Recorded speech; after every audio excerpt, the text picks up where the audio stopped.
Pues antes que nada, agradecerte que nos concedas tu tiempo para hablar de este libro que creo que va a resultar muy interesante a todas las personas que nos están siguiendo. Y la primera pregunta que te lanzaría yo es cómo surge la necesidad de escribir este libro, China, amenaza o esperanza. Bueno, pues eso, porque pensaba que hay muchas cosas de China que no se conocen, ¿no? Y de hecho se podría escribir 5 o 10 libros sobre todo lo que no se conoce de China, ¿no? Un libro mucho más gordo, de hecho. Pero a Cal y la colección a fondo Pascual Serrano quería que no fuera un libro demasiado gordo para que la gente tuviera al menos una primera visión, ¿no? Y bueno, quería meter un poco lo que pensaba que era lo menos conocido de China y lo más necesario también para el mundo que conociera de China, ¿no? De hecho, yo creo que cumple con esos objetivos el libro, y para las personas que quizás no conozcan China, va a resultar un resumen muy, muy interesante. Y también te preguntaría, ¿pesan mucho los estereotipos cuando desde Occidente nos queremos acercar a China, especialmente en ese primer acercamiento? Sí, pesan mucho porque aparte están muy machacados continuamente por los medios de comunicación, ¿no? Ya tenemos estereotipos en general de las culturas orientales desde hace tiempo, vamos, desde hace siglos, ¿no? Si no milenios, y reforzadas mucho durante el siglo XX con lo que Edward Said llamó el orientalismo, ¿no? Ese mirada desde la superioridad de Occidente hacia Oriente Medio en general, hacia Extremo Oriente, hacia el norte de África, hacia todas estas culturas. Y los estereotipos, por supuesto, se refuerzan continuamente por los medios de comunicación occidentales que tienen un discurso muy claro y muy repetitivo respecto a China. Se repiten siempre los mismos conceptos y los mismos estereotipos, con lo cual es muy difícil que la gente pueda tener una idea distinta de lo que es el país. Haces mención a los medios de comunicación y yo no sé si a día de hoy se está desarrollando realmente, ya no voy a decir un buen periodismo, sino simplemente un periodismo honesto con respecto a China. Bueno, es difícil meterse en el terreno de la honestidad, ¿no? Porque la verdad que los periodistas tienen que comer y entonces pues a lo mejor pierden su trabajo si dicen otro tipo de cosas, ¿no? Y entonces, bueno, yo creo que hay una campaña muy clara en la que los periodistas ya, algunos incluso, unos conscientemente, pero otros automáticamente, de una manera un poco casi natural, se encuadran porque todo el mundo habla igual y porque saben qué es lo que esperan sus jefes que cuenten sobre China y qué es lo que quieren que cuenten. Y entonces al final los mensajes son muy repetitivos, ¿no? Se repiten cientos de noticias muy parecidas cada día sobre China en todos los medios y no se habla de lo que realmente es el país, ¿no? De miles de cosas que interesan al mundo y que forman, son las características del país al margen de las 4 cosas en las que siempre se fijan los medios. En ese sentido, quizás siempre incido mucho en esto, que no es que exista una gran campaña orquestada entre todos los periodistas, sino que simplemente la precariedad muchas veces, tal y como tú señalas, especialmente gente que trabaja como falso autónomo en el periodismo, hace que directamente se dirijan a lo que sus jefes o el mensaje más en boga realmente quiere escuchar y que saben que se va a vender con mayor facilidad. Sí, exactamente. Eso también lo hemos visto exacerbado en la guerra de Ucrania, ¿no? Donde se ha concretado y cerrado un único mensaje y al que todo el mundo prácticamente se tiene que amoldar y al final todo el mundo entra por ahí, ¿no? Es muy difícil salirse de ese marco porque es el marco que todo el mundo sabe que es el esperado, tanto para Rusia como para China, como puede ser para Cuba o Venezuela o otros países. Hay un marco de referencia que es el que hay que crear sobre un país determinado y todo el mundo lo tiene muy asumido, ¿no? Incluso inconscientemente de alguna manera lo tiene asumido y es muy difícil salirse de ese marco. Y te preguntaría también, ¿por qué este subtítulo de la realidad de una revolución pragmática?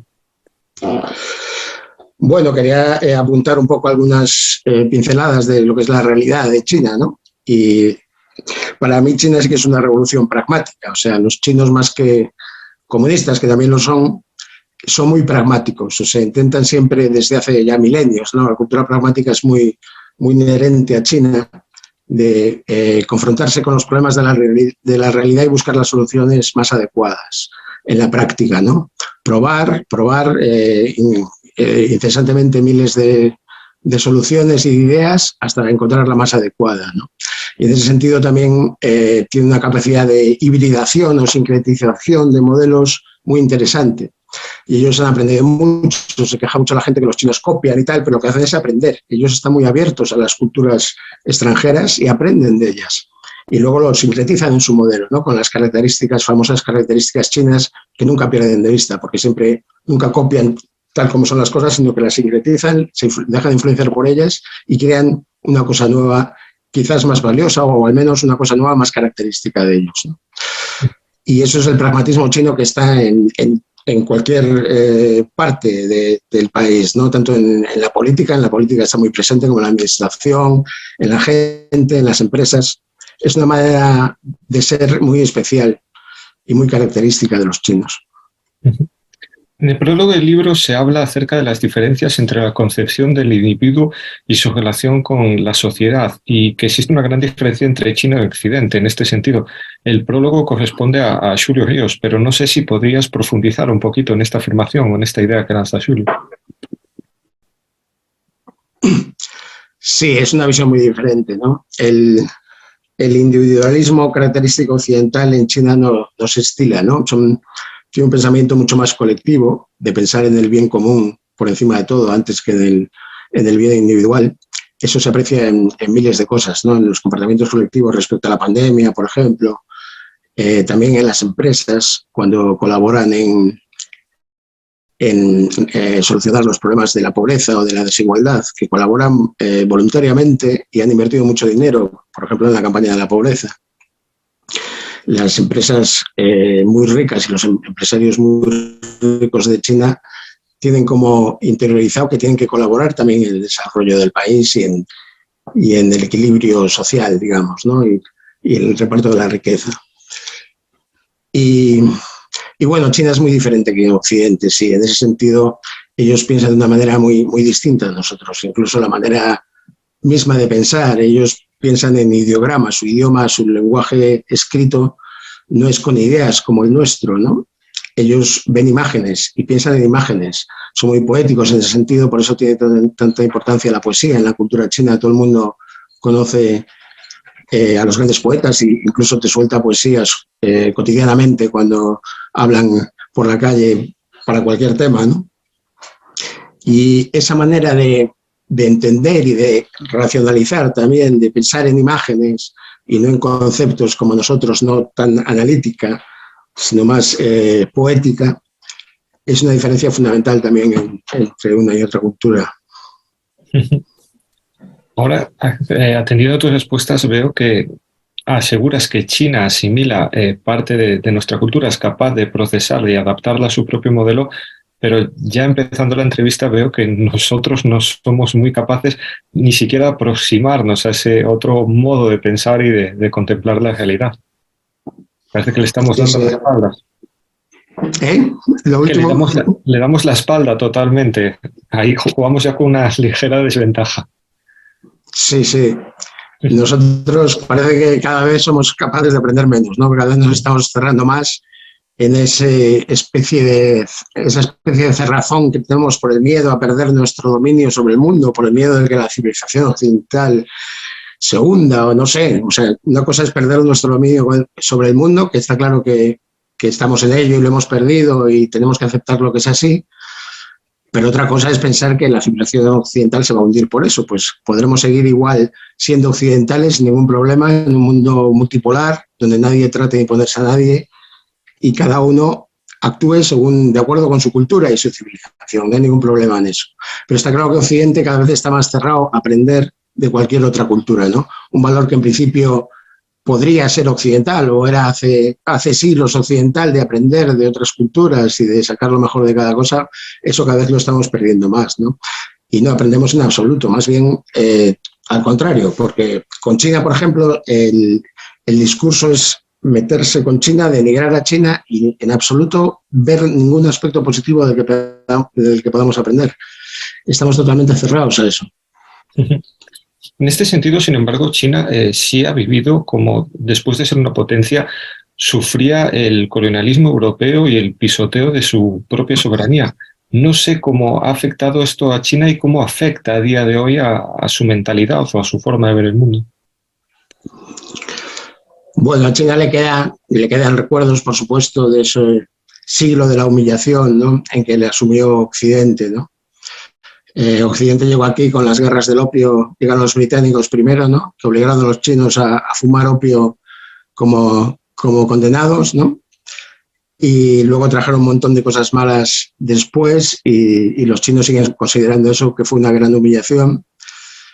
Pero digamos que no hay un rencor o algo así entre ellos respecto a eso, ¿no? Pero lo tienen presente y, por supuesto, no se van a dejar humillar otra vez, eso lo tienen muy claro, ¿no? Pero no hay un rencor, más bien los chinos son muy... admiran mucho las culturas extranjeras y la cultura europea, la cultura occidental, siempre te cuentan de un montón de cosas y hay muchas cosas que valoran y de las que aprenden y que admiran.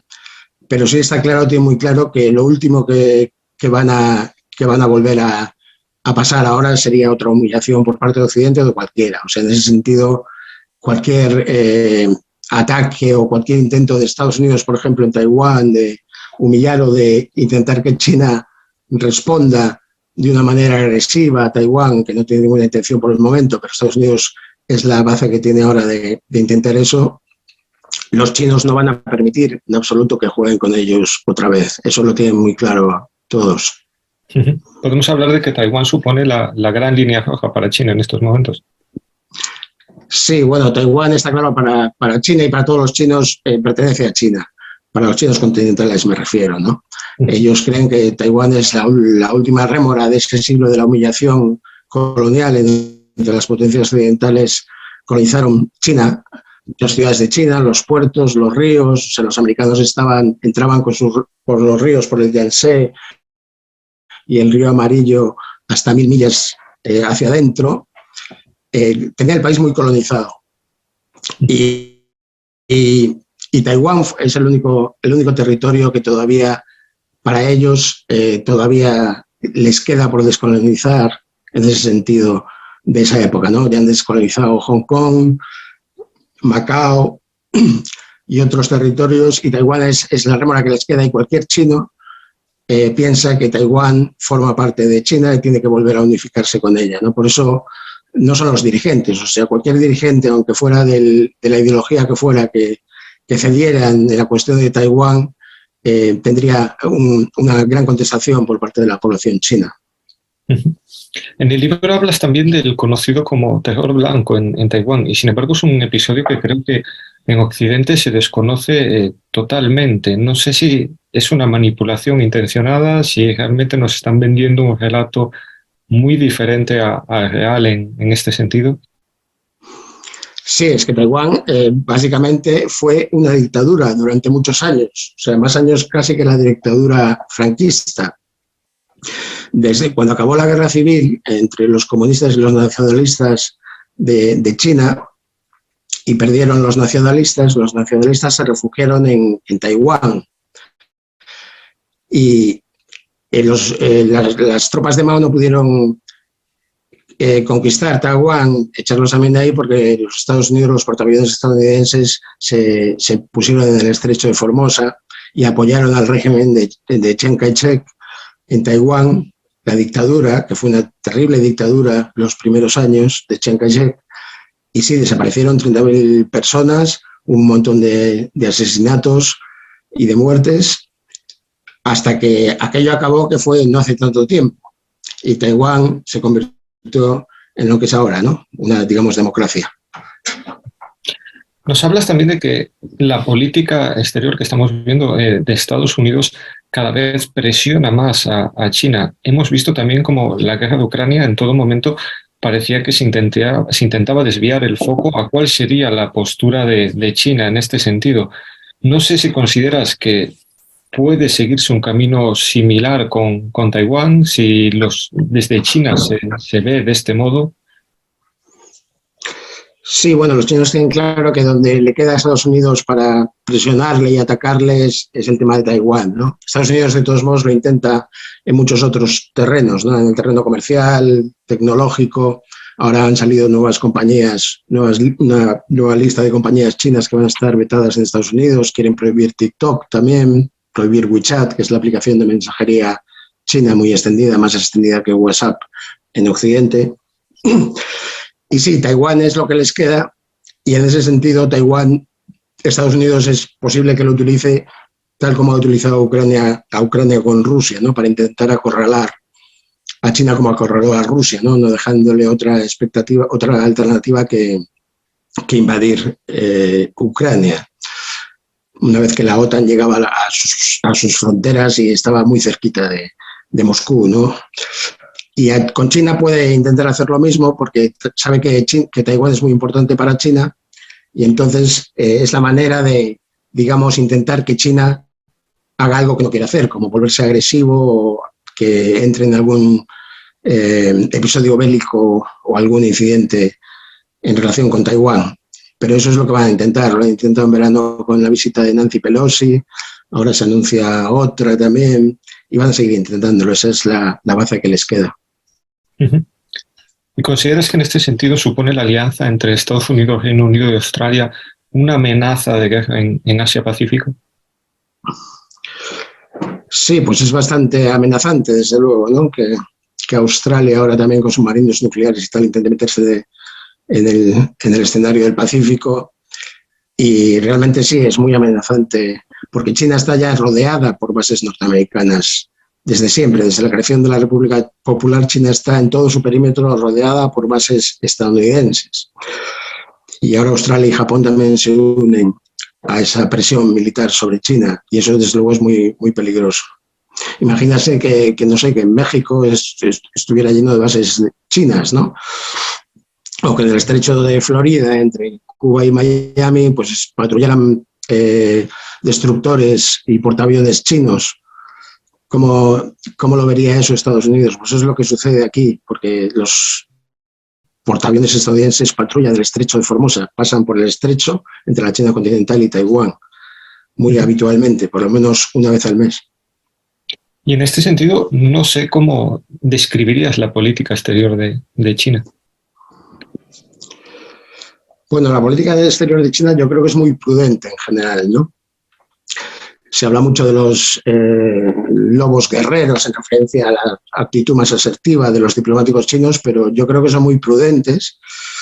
Y bueno, ellos se basan sobre todo en las relaciones comerciales, que es lo que interesa a China, ¿no? Ellos quieren mantener relaciones comerciales con todos los países del mundo, no les importan las ideologías ni los sistemas, no imponen condiciones para esas relaciones comerciales, a diferencia de las condiciones que imponía siempre Estados Unidos a través del famoso consenso de Washington, y imponía el FMI y el Banco Mundial para conceder préstamos. Siempre ponían como condiciones que había que privatizar, había que reducir los servicios públicos. Tenía una serie de condiciones siempre para ayudar y comerciar con los países, cosa que no hace China en absoluto, ¿no? China no impone determinadas políticas económicas y tampoco presiona a los gobiernos, ni intenta intervenciones camufladas o abiertas contra los países. China lo que hace es comerciar e intentar abrir el mundo, digamos. China se ha aprovechado mucho de la globalización, la famosa globalización que antes tanto defendía Estados Unidos y que ahora parece que es todo lo contrario, ¿no? Y China lo que quiere es eso, un mundo abierto en el que todo el mundo pueda comerciar con todo el mundo. Tampoco impone a los países no comerciar con otros, como hace Estados Unidos. Que Estados Unidos impone a la Unión Europea, por ejemplo, no comerciar con China, no comerciar con Huawei, no poner las redes 5G de Huawei. China nunca hace eso, nunca le dice a un país que para comerciar contigo o para tener relaciones contigo tienes que dejar de comerciar con Estados Unidos. China no se mete en eso, lo que quiere es que todo el mundo comercie libremente. En este sentido, ¿se está viendo Europa arrastrada en su relación con China por los intereses y las presiones estadounidenses? Sí, por supuesto. Sí, ya lo hemos visto con el tema de Huawei y bueno, con muchos más temas, el tema de las sanciones a Xinjiang, que poco después de que las aprobara Estados Unidos, las aprobó también la Unión Europea. Las primeras sanciones que aprobaba la Unión Europea a China desde Tiananmen fue algo realmente sorprendente. Y lo hemos visto en muchas más cuestiones, ¿no? Ahora parece que Europa se quiere desligar un poco de la postura estadounidense respecto a China veremos en qué queda eso, ¿no? Ha estado el canciller alemán hace poco aquí, parecía que tenía una posición diferente, ahora se espera que venga también el presidente francés y tal. Hay determinados signos que pueden apuntar en otro sentido, pero bueno, veremos en lo que queda porque no está nada claro. Europa está claro que tiene muchas más relaciones con China que con Rusia, por ejemplo. Es mucho más importante China para Europa que Rusia. Para las empresas automovilísticas alemanas, por ejemplo, sin el mercado chino, que venden aquí miles de coches y tienen todas sus fábricas aquí, pues probablemente se irían a la quiebra casi todas si no contaran con el mercado chino. Y entonces Europa ya, aunque sea solo por intereses económicos, no le conviene nada seguir a Estados Unidos en su guerra contra China, ¿no? Pero veremos cómo va eso. Como te digo, la verdad sería interesante que Europa tuviera una visión diferente y una postura más autónoma respecto a Estados Unidos, pero no las tengo todas conmigo, porque igual que vimos con Rusia en la guerra de Ucrania, que al final se acabó cerrando Europa y a pies juntillas con la postura de la OTAN y de Estados Unidos, en una crisis de verdad real en la que Estados Unidos empiece algo así contra China, será difícil que Europa se desmarque. Veremos cuál sería su postura. Durante toda la entrevista estamos hablando claramente de la expresión estadounidense, de las políticas, digamos, netamente imperialistas que desarrolla Washington, pero continuamente se nos traslada en Occidente, especialmente en el continente europeo, el mensaje de que China también desarrolla políticas imperialistas. No sé si tiene realmente sentido hablar de China como una potencia imperialista. La verdad que por ahora no tiene ningún sentido. O sea, China no se ha expandido, no ha invadido ningún país, no ha intentado tumbar gobiernos, o sea, lleva 40 años de desarrollo pacífico, muy pacífico. O sea, en los últimos 34 años, desde una breve batalla naval con Vietnam, no ha disparado un solo tiro fuera de sus fronteras. Incluso con India, que tiene problemas fronterizos, hay la instrucción que acordaron India y China que sus soldados no lleven armas. Por eso a veces los vemos tirándose piedras y pegándose con palos, porque no pueden llevar armas precisamente para evitar cualquier conflicto más grave. Y China no se ha expandido en absoluto. O sea, China se ha desarrollado muy pacíficamente, está interesada en mejorar la vida de su población y comerciar con el mundo libremente, pero no tiene ningún interés expansionista. La cultura china es muy endógena, es muy hacia adentro de su país, aunque le interesa la relación con el mundo, pero ellos viven muy concentrados en mejorar la situación de su país. Al contrario de Occidente, que siempre ha sido cultura mucho más exógena, ¿no? Ya desde las misiones y el colonialismo, la China es totalmente la contraria.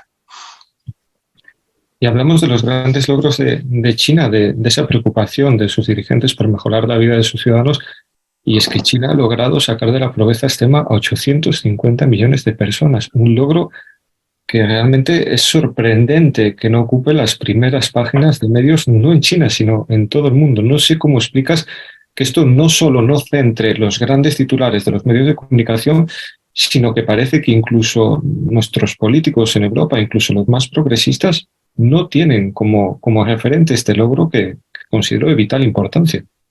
Sí, eso es impresionante, más considerando que la pobreza es la principal preocupación de todos los ciudadanos del mundo, da igual de qué región. Según la última encuesta de la Alianza por las Democracias, un think tank de estos patrocinado por Occidente, digamos, esa encuesta reflejaba que la pobreza es la principal preocupación de todos los ciudadanos del mundo, independientemente de la región donde viva.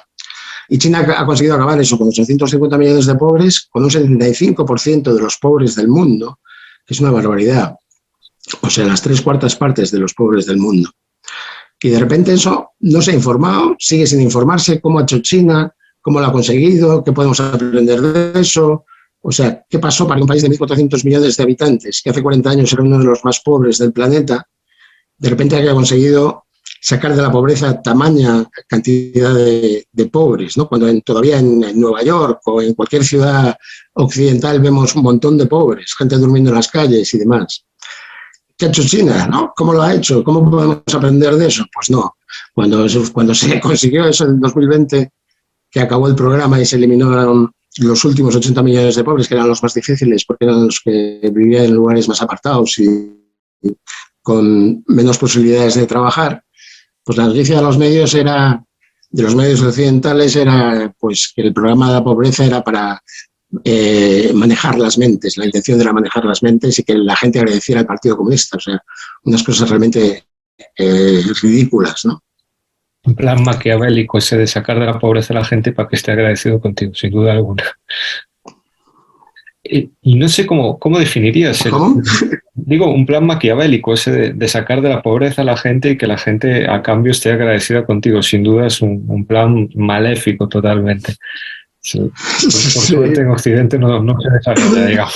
Sí, un plan maquiavélico, ¿no? Para que te agradezca la gente.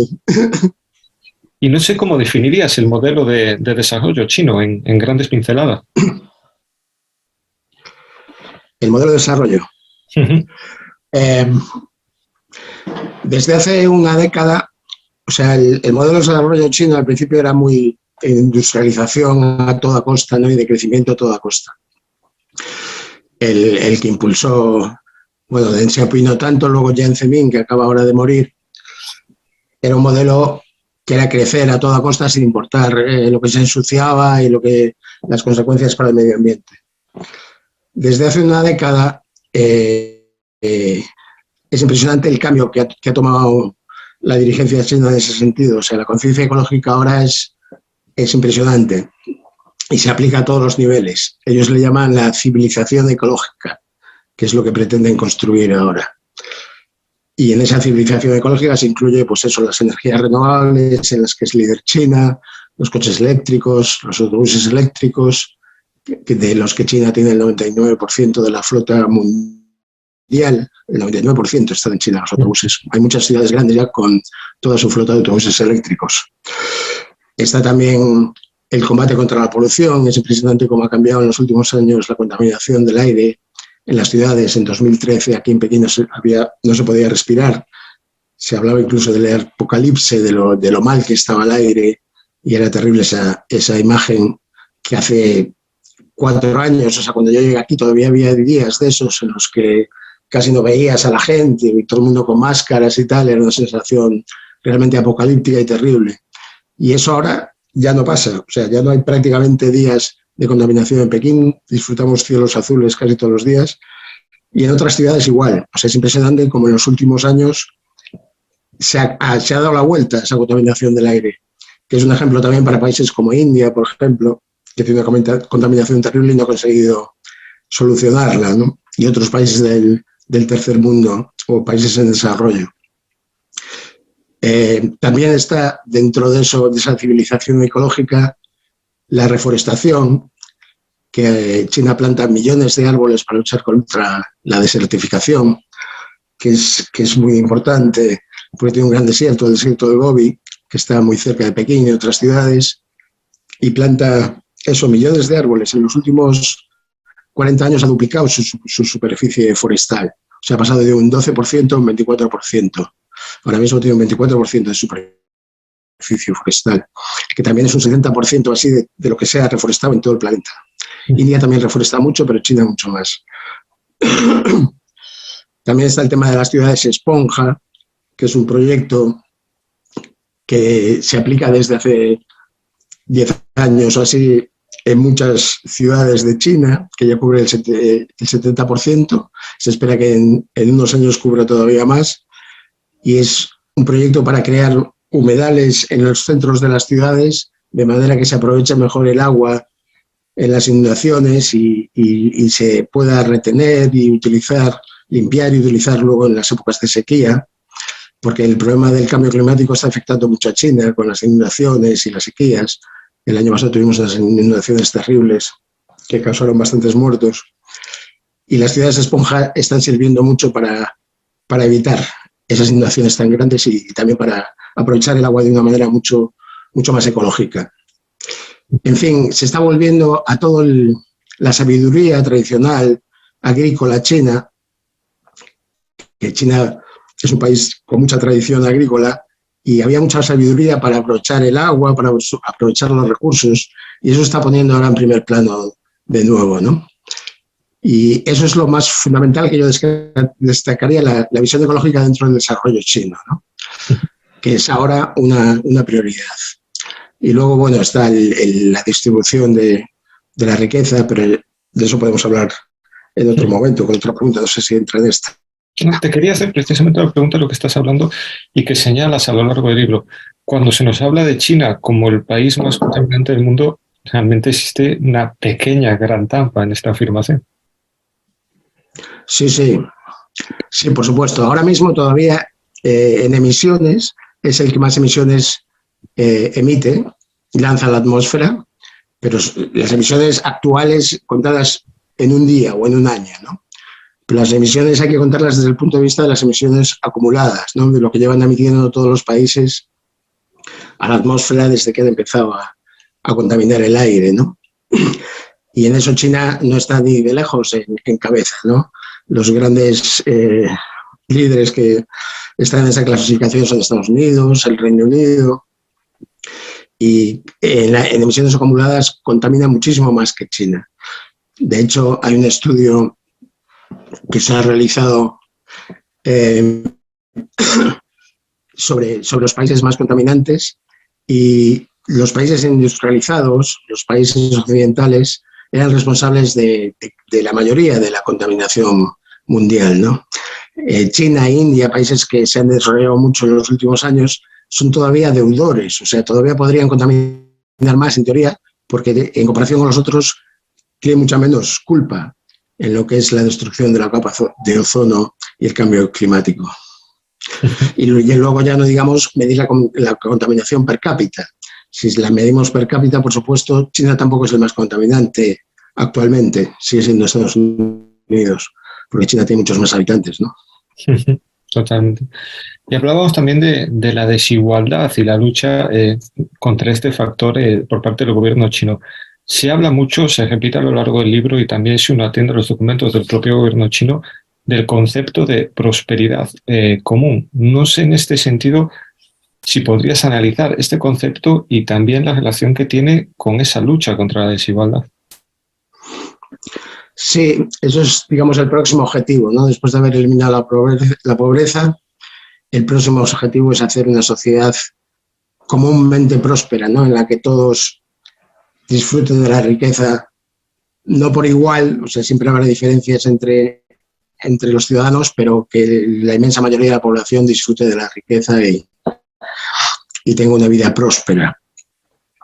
Ese concepto de la prosperidad compartida ya es más antiguo, lo había utilizado incluso Mao y Deng Xiaoping lo había utilizado, pero Xi Jinping le ha dado mucha importancia y sobre todo después de acabar con la pobreza es el próximo gran objetivo de la sociedad china, que se espera para 2049, que es cuando se cumple el centenario de la fundación de la República Popular. Y ahí esperan alcanzarlo. Tiene varias etapas, ¿no? Y están ya en ello. Han hecho ya bastantes cosas, entre otras cosas subir los impuestos a las grandes compañías tecnológicas, hacer leyes antimonopolio para evitar que monopolicen el mercado. Eso que Occidente llama un crackdown, o sea, un ataque contra las grandes compañías tecnológicas, es precisamente un instrumento para distribuir la riqueza, ¿no? Para que no monopolicen la riqueza ellas solas, ¿no? Que se pueda redistribuir. Y también tiene otras medidas como mejorar los servicios sociales, porque es básico también que los servicios sociales sean de calidad, ¿no? Para la gente que no tiene recursos suficientes pueda tener una educación y una sanidad de calidad. Y en eso están también. Sí, aparte, dentro del tema de la prosperidad compartida es esencial también mejorar la calidad de los servicios públicos, ¿no? La educación, la sanidad, en el rural también. Ahora están haciendo unas células de servicios públicos de manera que a todos los ciudadanos les quede a una distancia caminando, creo que son de 2 o 3 kilómetros máximo, les quede un centro sanitario, un colegio, o sea, todos los servicios públicos esenciales que les queden a una distancia caminando no demasiado lejos. Es una cosa que están poniendo ahora en práctica y se está construyendo por todo el país. Pero vamos, los servicios de educación y sanidad, pese a lo que se pueda decir, son muy buenos en China. Los servicios públicos y muy baratos, así como los hospitales privados para extranjeros son muy caros y no tan buenos a veces. Por eso también los corresponsales aquí hablan de que la sanidad china no sé qué, cuántos, pero son los hospitales privados a los que van. Los hospitales públicos son mucho más baratos y la calidad es bastante buena. Parece que mientras en China se abren servicios sanitarios, en Galicia nos están cerrando ambulatorios. Curioso. Parece que vamos aquí, en este caso, nosotros a contrarreloj. Y en todo este proceso, no sé cuál es la importancia de los planes quinquenales en el desarrollo de las políticas chinas. Parece que les permite no solo estructurar un camino en el que poder avanzar, sino también muchas veces adelantarse a situaciones que aquí nos cogen más de improviso. Sí, eso es un gran instrumento que tiene China, ¿no? La visión de la política a largo plazo. Ellos no dependen de circunstancias electorales, ni tienen que pensar si esto va a sentar bien a la gente o no. Ellos planifican con muchos años vista. Ya os hablaba antes de que en 2049 piensan conseguir la prosperidad compartida. Eso es en 27 años. Pues ya lo fían para allá y marcan el objetivo a ese muy largo plazo, ¿no? Y los planes quinquenales les ayudan mucho a eso. O sea, en 5 años se propone una serie de metas que normalmente las cumplen siempre. Están los planes quinquenales, son objetivos prioritarios y todos los niveles de la administración saben que lo tienen que cumplir. Entonces es muy difícil que China no cumpla alguno de sus objetivos que se fijan en los planes quinquenales. Todo el mundo se dedica a ello. Y es una gran diferencia que les permite adoptar políticas muy interesantes a largo plazo que de otro modo sería imposible, ¿no? En la urgencia que tienen los políticos en otras latitudes, ¿no? Que están pendientes siempre de los votos para adoptar políticas, ¿no? Y en China lo curioso también es que esas decisiones las adoptan las mejores cabezas del país, ¿no?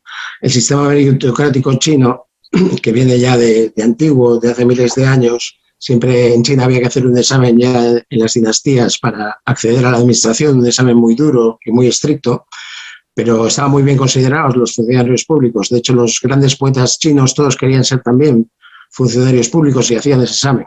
Algunos grandes poetas ni siquiera lo aprobaban. Pero bueno, en general había que saber poesía también para ser funcionario público y eran unos exámenes muy estrictos y estaban muy bien considerados. Se consideraba mucho mejor a un funcionario público que trabajaba en la administración que a un soldado, por ejemplo. Los soldados estaban más bien mal vistos en China. Y bueno, ese sistema meritocrático se ha perfeccionado, el Partido Comunista lo ha perfeccionado y funciona a todos los niveles de la administración. O sea, ese sistema posibilita que en todos los niveles de la administración y por supuesto en los niveles más altos estén las mejores cabezas del país. O sea, la gente va ascendiendo según sus méritos, ¿no? Según los resultados de sus políticas a nivel local, según su rendimiento, su capacidad de gestión, y al final llegan a los puestos más altos que toman las decisiones más importantes, las mejores cabezas de un país de 1.400 millones de personas. O sea, no estamos hablando de cualquier cosa. Aquí no llega alguien como Trump o alguien como bueno, mejor me callo, pero bueno, a los puestos que se toman las grandes decisiones, ¿no? Se supone que son gente muy preparada y que toma grandes decisiones y la prueba es los resultados que ha conseguido el país, los avances que ha conseguido, ¿no? O sea, sería imposible que China hubiera conseguido esos avances en 40 años, en los últimos 30 y en los últimos 10, que en los últimos 10 han sido formidables los avances que ha conseguido, si no tuviera la gente mejor, las mejores cabezas dirigiendo el país y tomando las decisiones y esas medidas a largo plazo que le permiten poner en marcha políticas muy interesantes, ¿no? Uh-huh. En este sentido, ¿cuál es realmente el papel o el poder que tiene el Partido Comunista Chino en el sistema social del país? Bueno, el Partido Comunista es muy importante, todo el mundo sabe que es el que dirige el país, tiene 95 millones de militantes, es un partido inmenso y bueno, está muy imbricado, digamos, en la sociedad, ¿no? Está separada de todos modos la administración de lo que es el Partido Comunista, ¿no? Por un lado están los funcionarios públicos y por otro los miembros del partido. Pero normalmente en cada gobierno local o regional hay un secretario del partido, aparte del, digamos, la figura administrativa, que puede ser un presidente de una región, hay un secretario del partido que normalmente tiene más poder que el propio presidente de la región. Y entre los dos son los que, digamos, dirigen la región o la ciudad, ¿no?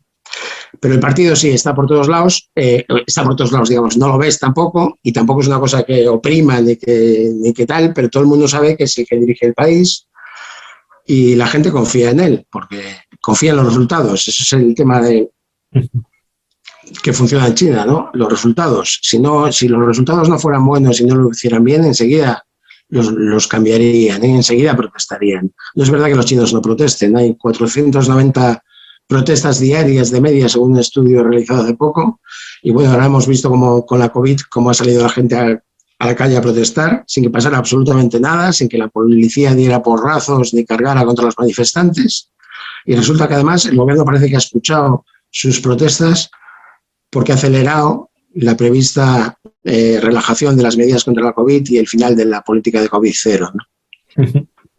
En ese sentido, precisamente, vimos como desde Occidente sí se asumió o se reconoció el ejemplo de China en la lucha contra la pandemia, contra el COVID, en unos primeros compases, pero a día de hoy parece que existe una ofensiva mediática. Aquí voy a dar una opinión personal, creo que descabellada, pretendiendo que China cambie totalmente su modelo y aplique las políticas que estamos viendo en Occidente. No sé si consideras que esto realmente en China puede tener algún futuro, si consideras que se seguirán aplicando medidas propias y siguiendo esa política de COVID-0.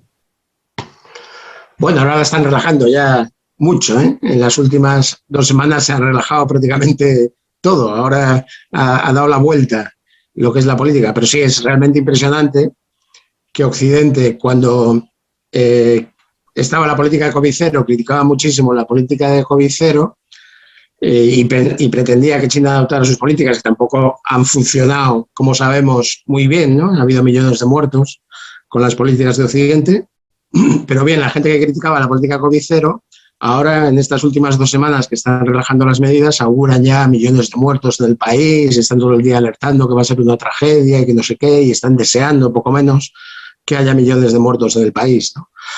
Por ahora llevamos 2 semanas ya con esta relajación, ya no hay prácticamente controles de ningún tipo, aunque quedan algunas medidas y tal, pero da la impresión de que las van a liberar todas, porque una vez que dejas esa política ya no tiene sentido mantener otras medidas.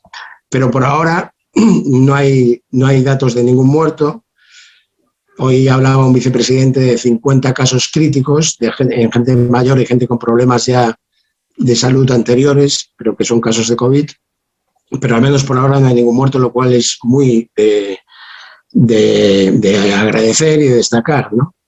Y realmente sería un formidable éxito si ahora China no tiene muchísimos muertos, como auguran los medios occidentales, y consigue que al final esa política de COVID-0, que ha sido dura y hemos estado 3 años aquí con muchas medidas, bueno, sobre todo el último año, porque durante los 2 primeros años hemos estado tranquilamente, mientras en Occidente todavía estabais bastante complicados y aquí ya había fiestas y manteníamos vida normal, digamos.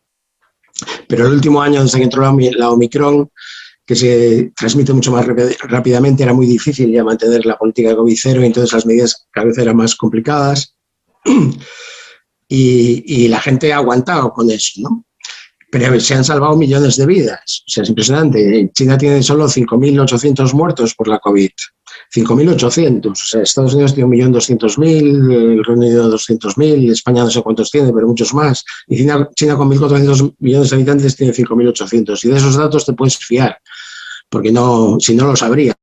Y también de los datos de casos que dice la gente que no puedes fiar, pues te fías porque no conocíamos hasta ahora a nadie infectado de COVID en China. No, ni un conocido, ni un amigo de un conocido. No conocías, porque no había gente infectada. Pero ahora sí que conoces muchos casos. Ahora parece que aquí en Pekín por lo menos la mitad de la gente ha cogido COVID en estas últimas 2 semanas, pero parece una COVID mucho más suave. No hay muy poquitos casos graves. Y si la cosa sigue así, pues realmente será un éxito haber mantenido esa política COVID-0 mientras el virus todavía era muy agresivo, y ahora que se puede abrir, pues abrirlo y veremos cómo acaba la cosa, pero desde luego va por buen camino toda la política que ha adoptado China en ese sentido, por el momento. Hablabas de que no sabías el número de muertos en el Estado español o de casos activos. Desgraciadamente creo que poco los conocemos porque se ha acusado mucho a China de mentir con los datos, pero desde la sociología, cuando uno analiza la forma de volcar los datos del Estado español, solo puede considerar que se están manipulando precisamente para que no exista una forma clara de conocerlos. Y viéndolo desde aquí, la impresión personal que me ha dado en todo momento es que mientras que en China se priorizaba en todo momento el salvar la vida del mayor número posible de vidas, se tomaba en serio los efectos del COVID sobre la salud de las personas, hemos visto como en Occidente en todo momento se ha priorizado absolutamente el desarrollo empresarial y el aspecto económico. Resulta curioso que cuando se acusaba a China de explotar a las masas trabajadoras, de no pensar en la salud de la población, parece que aquí se ha dado un poquito la vuelta a la tortilla. Sí, sí, a mí eso me parece fundamental, desde luego. Yo incluso en los momentos más duros aquí, que teníamos problemas por lo de la política COVID-0, siempre pensaba que lo fundamental, la prioridad de cualquier gobierno tiene que ser salvar la vida de sus ciudadanos, si no, ¿para qué sirve todo lo demás? O sea, ¿para qué sirve la economía, para qué sirven las políticas si la gente se muere?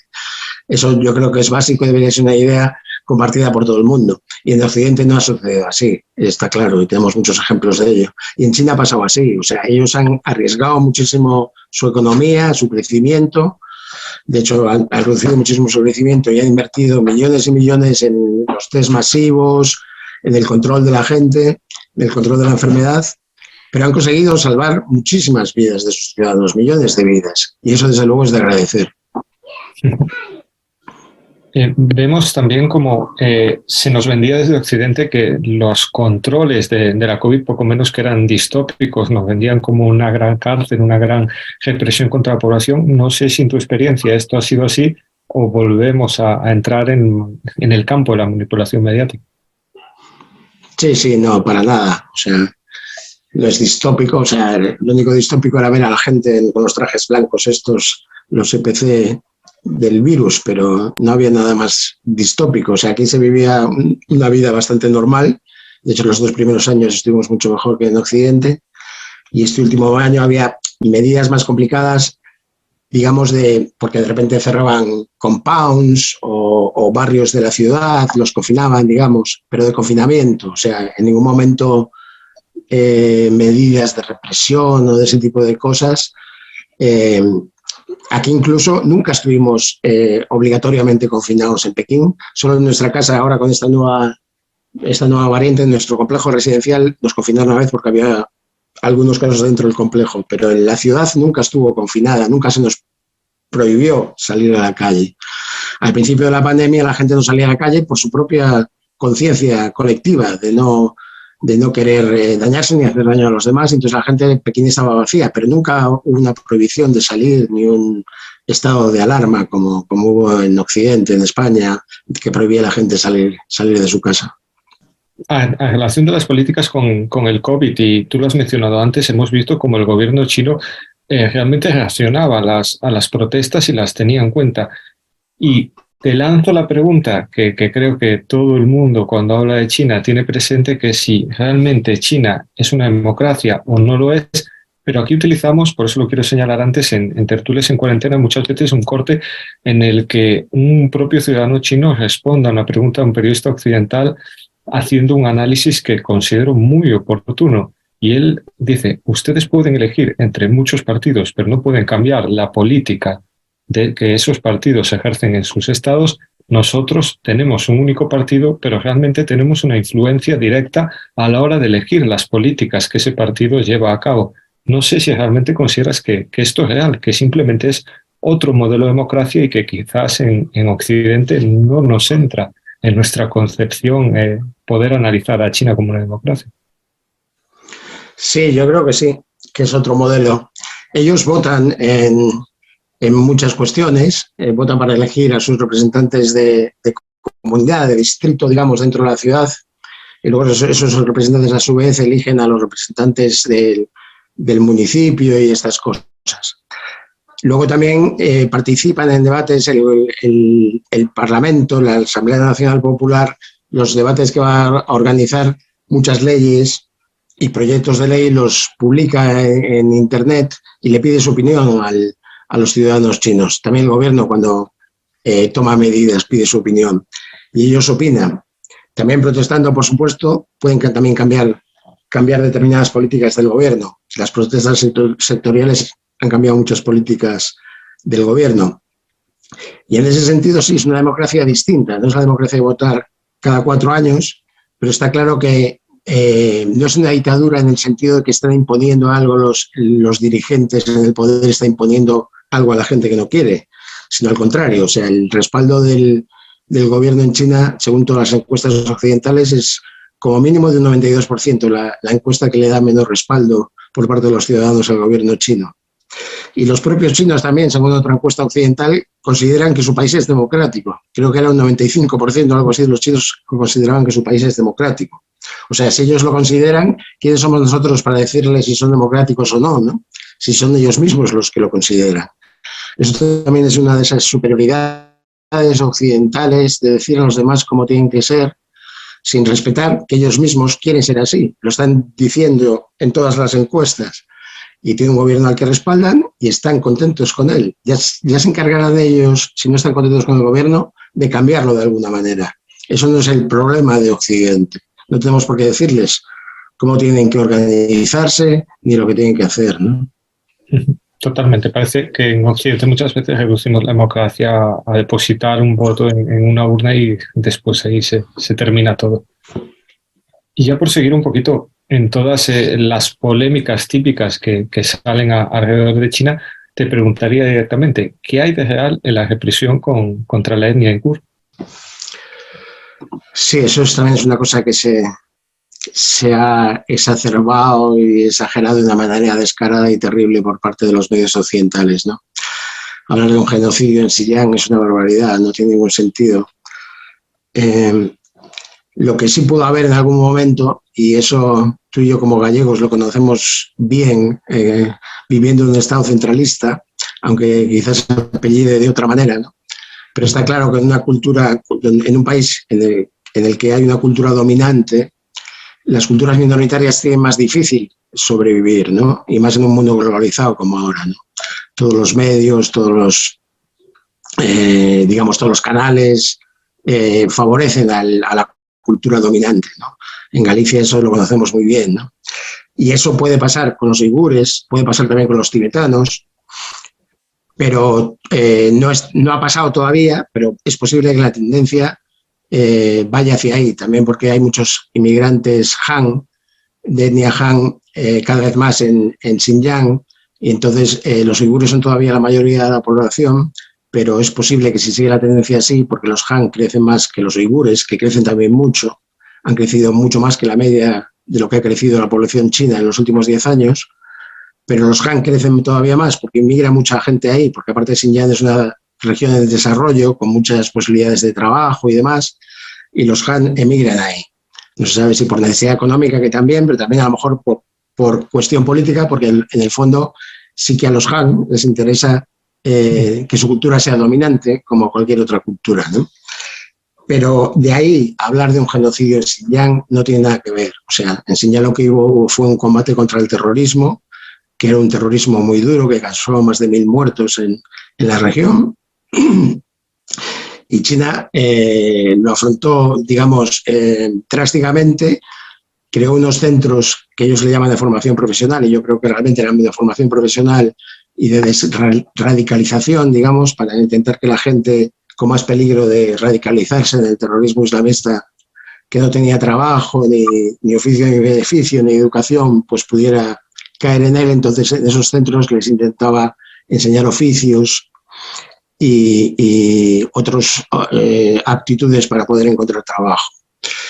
La cuestión es que si esos centros, el gobierno chino dice que a esos centros la gente acudía voluntariamente.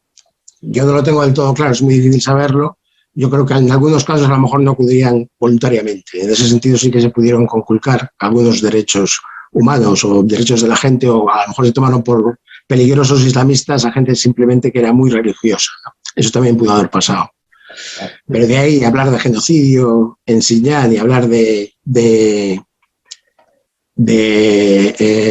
humillación de la cultura uigur o de ataque a la cultura uigur dista muchísimo. O sea, los uigures tienen medios de comunicación en su idioma en Xinjiang, tienen clases en su idioma en las escuelas también, Y la verdad que China respeta bastante a las culturas minoritarias. China tiene 53 diferentes etnias minoritarias.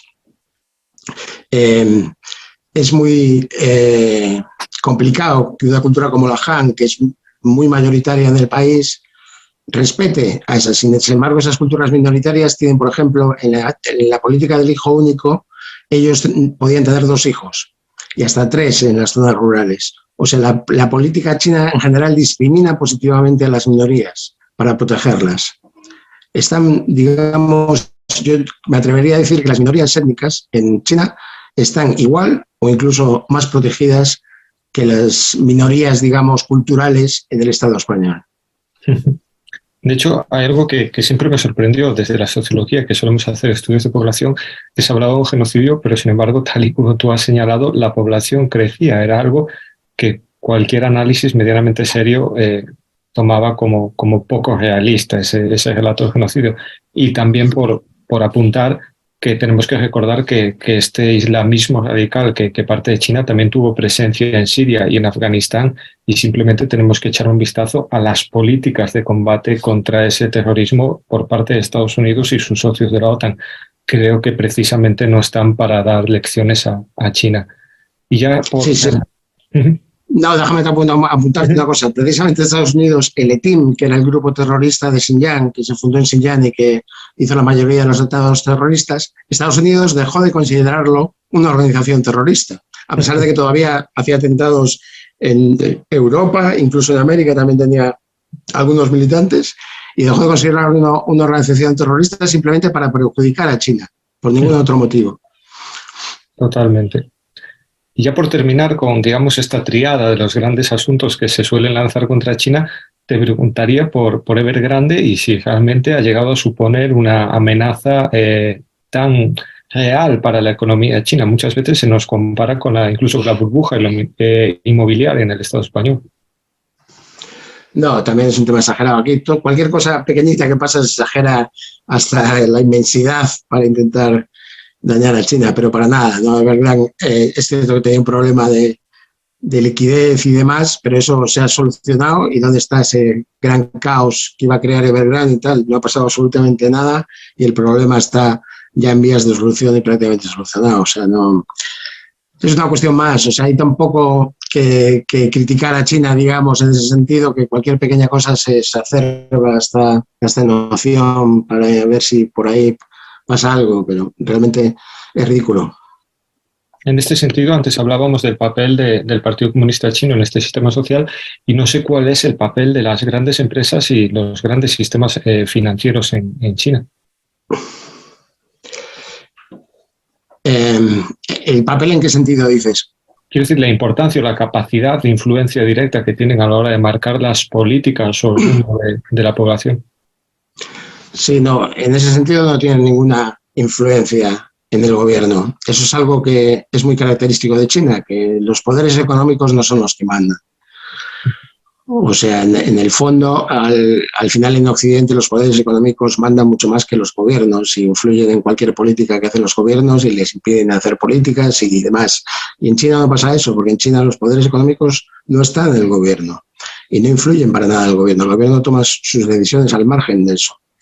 Y tiene muy clara esa separación y ahora, por ejemplo, está, digamos, subiendo los impuestos a las tecnológicas y luchando contra sus prácticas monopolísticas gracias a eso, porque si no sería imposible que hiciera eso. Las empresas tienen su poder económico, ¿no? Por supuesto, pero no tienen ningún poder político, no influyen en las decisiones que toma el gobierno. ¿Y crees que existe un riesgo de que se cree una pequeña burguesía o una pequeña gran burguesía que pueda intentar doblar del pulso al Partido Comunista Chino? Yo creo que no. O sea, China tiene ahora ya una clase media de 500 millones de personas casi y los empresarios, o digamos lo que podríamos considerar burguesía, están muy imbuidos por el espíritu chino en general, por el espíritu colectivo chino.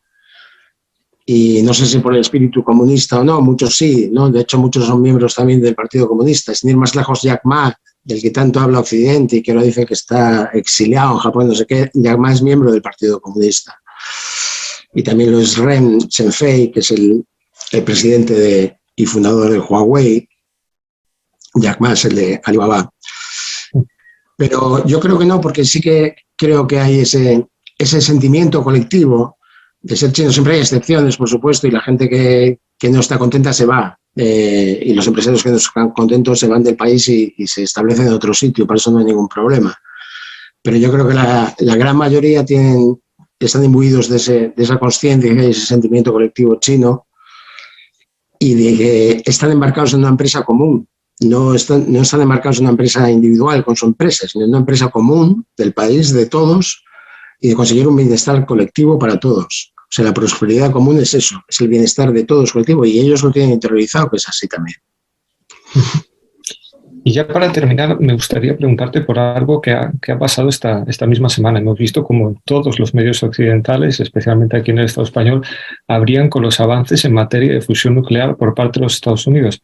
Pero uno que más o menos sigue la actualidad china se preguntaba cómo era posible que estos medios no hubieran citado para nada los avances en este mismo campo de China casi un año antes.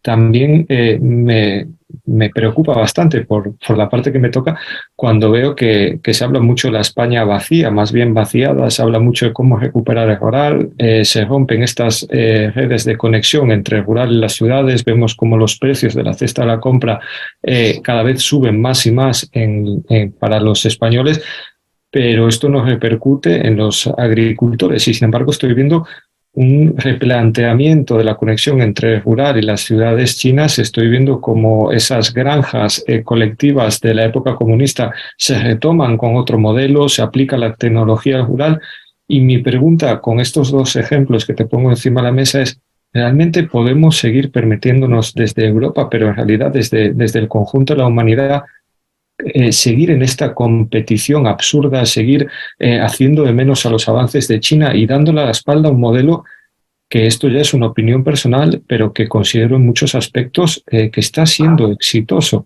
Tal y como tú decías, quizás no tenemos que pedir a otras sociedades que asimilen o copien el modelo chino, pero sería bueno mirar a ese modelo y, al igual que ellos son capaces de interiorizarlo y aplicarle sus propias características, nosotros hacer lo mismo. No sé, la pregunta sería un poco resumida, si podemos seguir dándole la espalda a China. No, yo creo que no. Y eso es lo que yo creo que debería hacer el mundo, ¿no? Y dejarse ya de anticomunismo y ese tipo de mensajes que no van a ningún lado ya. O sea, hay que aprender de China muchas cosas. Es un modelo en muchas cosas, otras no, a lo mejor. Pero desde luego es básico fijarse en ella y aprender de todas las cosas que nos puede enseñar. Lo del mundo rural que hablas es impresionante, el cambio del mundo rural chino en los últimos 10 años, incluso 20 años. Es realmente impresionante. Y en los últimos 10, la introducción del comercio electrónico y de la tecnología en el campo ha transformado totalmente el campo. Hay regiones en China, hay una que es Huizhou, que me recuerda mucho a Galicia, porque es así montañosa y verde del sur, y que hace 20 años era la región más pobre de China, y ahora vas por allí y todo, grandes carreteras, hay una infraestructura muy buena para el desarrollo, y luego ves granjas que funcionan colectivamente, pero con nuevas tecnologías, con drones, no sé qué, que fumigan las cosechas, con comercio electrónico, venden los campesinos directamente sin intermediarios a través del comercio electrónico. Hay un montón de cosas que hace China que yo creo que serían muy aplicables en Occidente, bueno, en Galicia sin ir más lejos. De hecho, había un vídeo, creo que del propio Javier, en el que analizaba estas granjas colectivas, y creo que entrevistaba a un ciudadano chino en el que decían que, bueno, que los intermediarios se estaban enfadando un poco porque, claro, esta conexión directa entre el agricultor, el consumidor y las ciudades los estaba dejando sin grandes márgenes de beneficio. Y la reflexión era, bueno, esto es la libre competencia que tanto se ha desarrollado fuera. Quizá los márgenes estaban mucho más hinchados de lo que deberían de estar. Yo abogo porque en Galicia, cuanto menos, observemos ese modelo para rescatar lo poquito que nos queda de esa vida rural. No existe futuro para el rural si uno no puede vivir en el rural. Pues nada, Javier, agradecerte enormemente que nos hayas dedicado todo este tiempo. te haría 1000 preguntas más, como te he dicho al principio de la entrevista, te haría casi 1 o 2 preguntas por hoja de libro, y por eso les recomiendo a todos los que nos habéis seguido en esta entrevista que lo compréis. Realmente considero que es un libro que le va a llegar a la gente, que le va a abrir los ojos a una realidad que nos transmite muy deformada los medios de comunicación, y considero que es quizá un deber a mirar con otros ojos a China, porque no solo por justicia hacia ellos, sino porque considero que tiene mucho que aportar para nuestro propio desarrollo. Muchas gracias a ti, Daniel. Un placer Igual. hablar de estas cosas.